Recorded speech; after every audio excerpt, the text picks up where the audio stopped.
سلام تاسو د پښتو میرسن د ECG د اساساتو د څلورو لکچرو څخه څلورم لکچر وینئ. په تیر ویډیو کې تاسو د بایپولر لیم لید او اګمنټډ لیم لیډو په اړه باندې معلومات مو لاسته راوړل. دې ویډیو کې به تاسو د چس لیډو په اړه معلومات لاسته راوړئ. همدارنګه د دې ویډیو په اخر کې به د چس لیډو او لیم لیډو اناټومیک ارتباط د زړه سره په دې اړه به خبرې وکړو.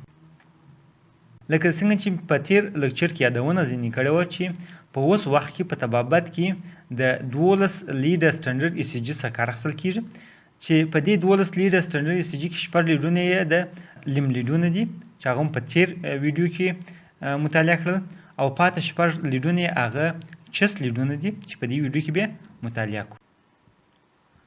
لیم لیډونه کوم چې مو په تیر ویډیو کې موږ مطالعه کړل، لیم لیډونه هغه د زړه برقي جریان په عمودي سطحه باندې ثبتوي. سیدي په ورټیکل پلین کې لیم لیډونه د زړه برقي جریان ثبتوي او چس لیډونه دا چې موږ اوس مطالعه کوو، چس لیډونه په دې کې موږ د زړه برقي جریان دا په افقي سطحه کې موږ ثبتوو.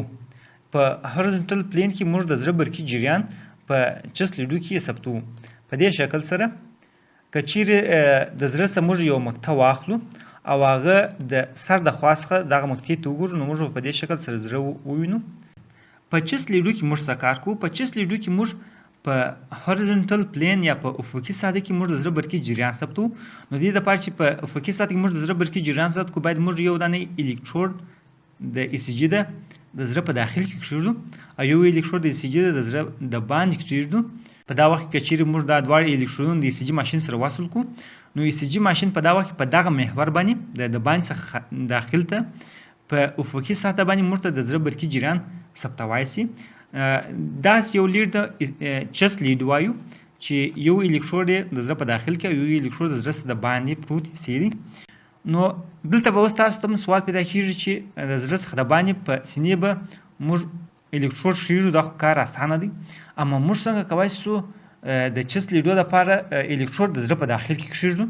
دا خو نو جراحي عملیات او دا شان ته ضرورت لري چې موږ د ECG لیډ د زړه په داخل کې کېږدو.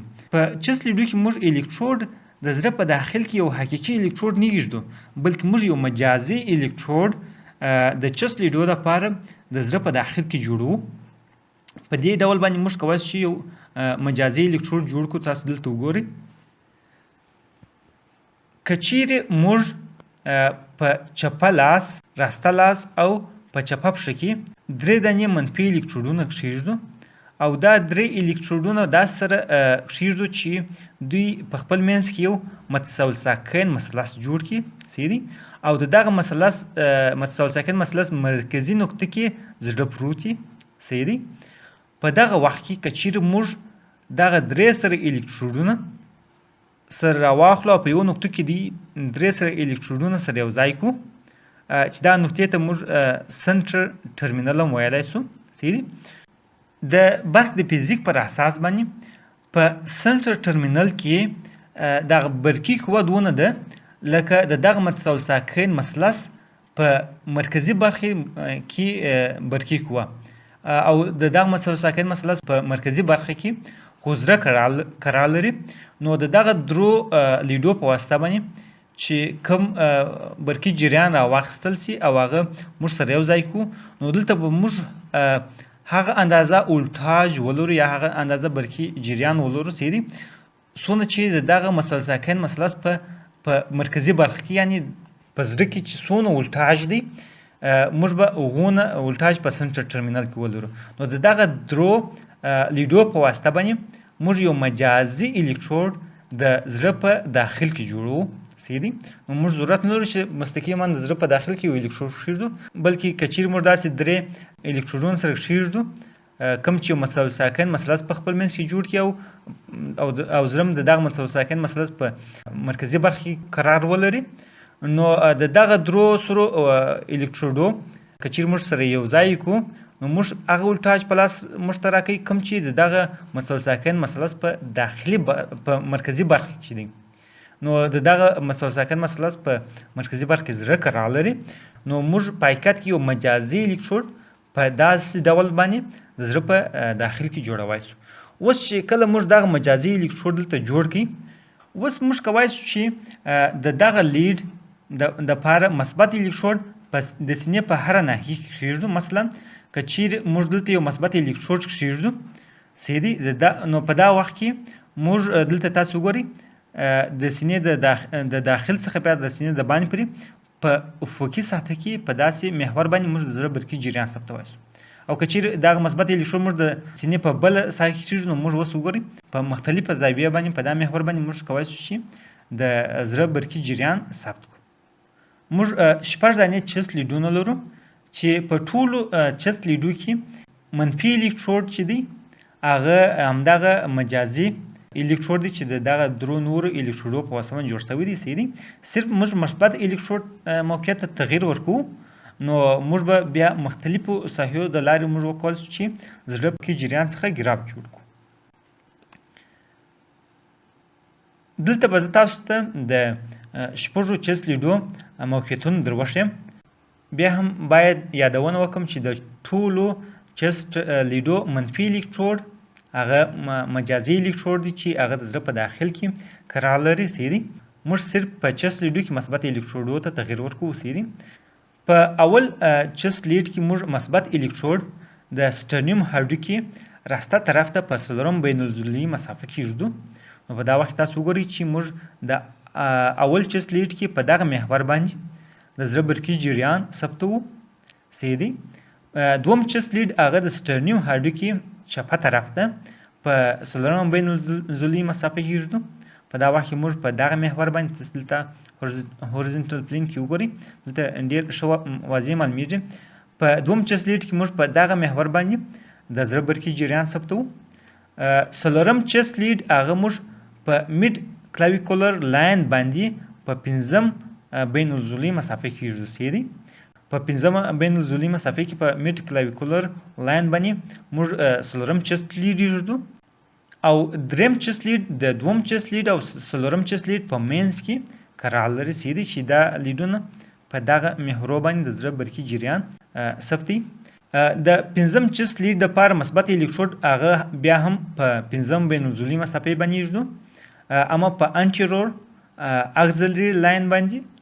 6م چست لیډ دپاره مثبت الکترود هم په 5 بین العضلي مسافه کې ږدو اما په میډ اکسلري لاین باندې.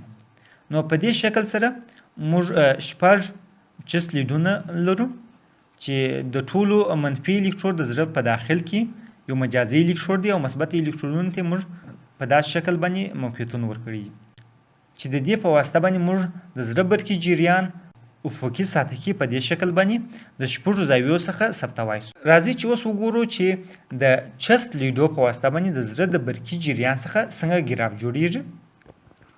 دا چې په ټولو چست لیډو کې د پی صفحې او د ټي صفحې مثبتې دي نو ځکه د هغوی صرف نظر کوو.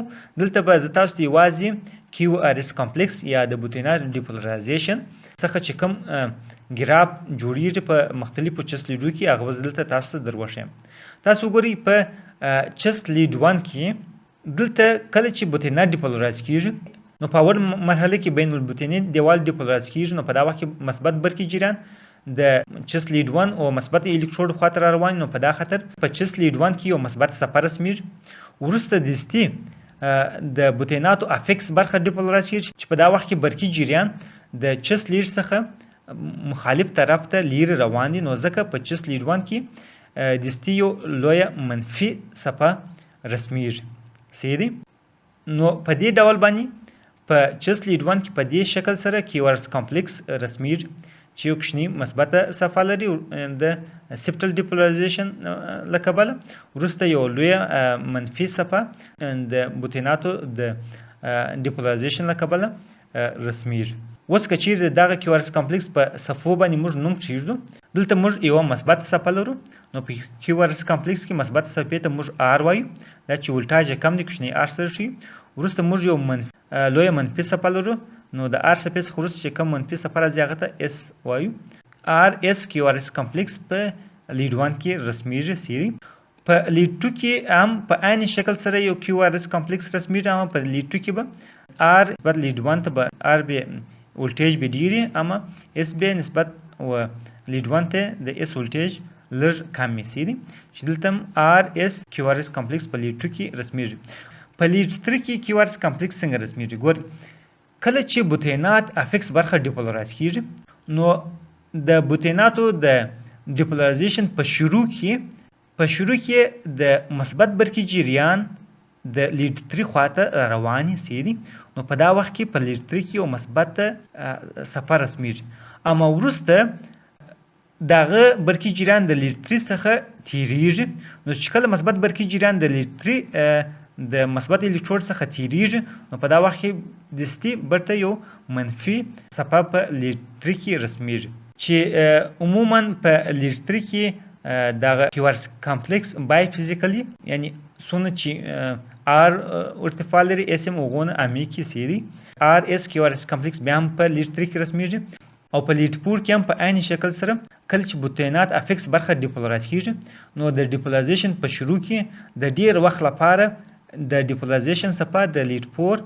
او مثبت الکترود خواته رواني نو په دا خاطر یو لوی مثبت صفه په لیډ 4 کې رسمیږي وروسته چې په اخر کې د ډیپولرایزیشن صفه د لیډ 4 د مثبت الکترود څخه تیر سي یو کوچنی منفي اس صفه په لیډ 4 کې رسمیږي سي دي دلته تاسو وګورئ د لیډ 1 څخه د لیډ 4 پورې تاسو وګورئ د آر صفه کرا غټه سول اما د اس صفه کرا کوچنی سول چې عموما د آر صفه نسبت و اس ته تقریبا د چس لیډ 3 او چس لیډ 4 په ساحه کې آر صفه نسبت و اس ته لویږي چې دې ته آر ویو ترانزیشن وایي وروسته چس لیډ 5 په چس لیډ 5 کې اول یو منفي صفه د سپټل ډیپولرایزیشن په واسطه باندې رسمیږي ځکه چې سپټل ډیپولرایزیشن کې یو مثبت برقي جریان د چس لیډ 5 د مثبت الکترود څخه لرې روان دي نو یو منفي صفه رسمي وروسته کله چې د بوتینات افکس برخه ډیپولرایز کیږي نو په دا وخت کې یو مثبت صفه په چس لیډ 5 کې رسمیږي دغه منفي صفه ته کیو ویو وای ځکه چې مثبت صفې څخه د مخ چې کوم منفي صفې دی هغه ته کیو ویو وای او وروسته موږ یو غټه لویه مثبته صفه لرو چې د آر ویو وای سي په چس لیډ 5 کې کیو آر اس کمپلیکس لرو سي دلته تاسو وګورئ چې په چس لیډ 5 کې هغه اس به کې ورک شو دلته کیو پیدا شول په چس لیډ 5 کې هم په عین شکل سره منفي صفه د سپټل ډیپولرایزیشن په واسطه باندې رسمیږي او وروسته یو غټه مثبت صفه د بوتیناتو افکس ډیپولرایزیشن په واسطه باندې رسمیږي سي کیو آر اس کمپلیکس په چس لیډ کې موجود دي سي نو تاسو وګورئ په چس لیډو کې کیو آر اس کمپلیکس د چس لیډ 1 څخه او چس لیډ 6 پورې په دې کې د آر صفه غټیږي کرا او د اس صفه کرا پسې ورکیږي او بل اخره په چس لیډ 5 6 کې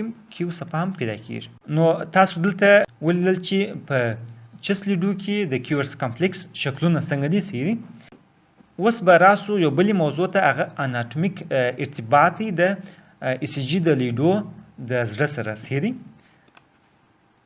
لیم لیډونه خو تاسو ته معلومیږي چې دا په ورټیکل پلین کې یا په عمودي سطح کې زړه برقي جریان ثبتي او چس لیډونه دا په افقي سطح کې د زړه برقي جریان موږ ته ثبتي سي که چیرې زه دا دواړه سیستمونه سره یو ځای کوم نو په یو 12 لیډه ای سی جی کې موږ د یو مریض د زړه برقي جریان هم په عمودي سطح او هم په افقي سطح کې ثبتو سي دا کار موږ په دا خاطر کو ترڅو موږ دا مریض زړه وکولای شو چې په صحیح ډول باندې د زړه په اړه موږ معلومات لاس راوړو یعنی که په هر ناحیه کې پاتولوژي موجوده وي هغه موږ وکولای شو چې په صحیح ډول باندې معلوم وکړو دلته تاسو وګورئ لیډ 1 او لیډ 2 دا موږ ته د زړه د راسته بوتین په اړه ښه معلومات راکوای شي که چیرې په راسته بوتین کوم پاتولوژي موجوده وي هغه په لیډ 1 او په لیډ 2 کې شمال میر همدارنګه بایپولر لیم لیډ 2 او بایپولر لیم لیډ 3 همدارنګه اګمنټډ لیم لیډ اف دا موږ ته د زړه د سفلي دیوال په اړه ښه معلومات راکوای شي پاته چس لیډ 3 او چس لیډ 4 په واسطه باندې موږ د زړه قدامي دیوال یا د زړه سپټل برخه هم موږ د دغه لیډو په واسطه باندې ښه کتای شو همدارنګه بایپولر لیم لید 1 چست لید 5 چست لید 6 او لیفت اگمنټډ لید 2 په واسطه باندې موږ کولی شو چې د زړه چپه بوتین په صحیح ډول باندې وګورو. یعنې که چیرې د زړه په چپه بوتین کې یو انفارکشن موجود وي سیري، هغه موږ کولی شو چې په دغه لیدو کې په صحیح ډول باندې وګورو. نو په دې سره د پښتو میډیسن د ای سی جي د اساساتو کورس پای ته رسیږي. نو زما هیله دا ده چې دغه 4 لکچره کورس تاسو ته ګټور تمام شوی. که چیرې تاسو زما دغه کورس خوښ شوی نو تاسو خپل نظرونه زما سره شریک کړئ، او که چیرې کوم ځای کې ما غلطي کړې هغه ما ته راته په ګوته کړئ. نو که چیرې تاسو نظرونه مثبت و، زه به تاسو ته کلینیکل ای سی جي باندې هم د پښتو میډیسن یو کلینیکل ای سی جي باندې به هم زه تاسو ته یو کورس جوړ کړم. نو در بیا پرې تاسو ته ښه وخت غواړم.